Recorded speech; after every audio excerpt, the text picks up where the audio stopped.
C'est un domaine dans lequel la France, pourtant l'un des pays les plus ensoleillés d'Europe, a accumulé beaucoup de retard. L'énergie photovoltaïque ne représente que 1,6% de notre production d'énergie. Le gouvernement a lancé ce matin un nouveau plan et parmi les mesures retenues, la reconversion de terrains militaires qui sont en friche. Ludovic Romanins et Pascal Marcelin se sont rendus à Sourdin, près de Paris, à un ancien terrain de l'armée qui, depuis 6 ans, apprécie le soleil. Le camp de Sourdin comptait 895 hommes du 2e régiment de hussards. En 2009, l'État a récupéré l'immense terrain. Aujourd'hui, les chars d'assaut ont été remplacés par cette centrale solaire. 18 744 panneaux au total, installés au sol. Ils produisent l'équivalent de la consommation d'une ville de 2000 habitants. Le terrain est loué à un opérateur privé qui a investi 13 millions d'euros.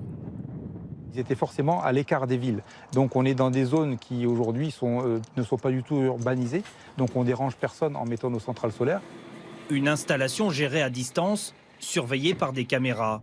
Quelques moutons entretiennent le site de manière permanente. En France, 83 sites comme celui-ci ont été libérés par l'armée. Tout le monde est gagnant, les développeurs d'énergie solaire parce qu'ils ont accès à des terrains adaptés, le ministère de la Défense et les forces armées parce qu'elles reçoivent des revenus et elles valorisent des terrains qui n'auraient pas été valorisables autrement compte tenu des problématiques de pollution ou de la spécificité de ces terrains. L'armée souhaite s'engager davantage et propose maintenant à la location 2000 hectares de surface non utilisées dans des casernes encore en activité. Une vingtaine de sites est déjà référencée, principalement dans 4 régions.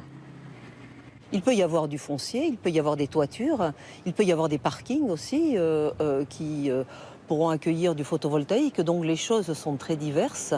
Une manne financière estimée à plusieurs millions d'euros pour l'armée. Elle va en partie servir à rénover les casernes et les rendre autosuffisantes en énergie.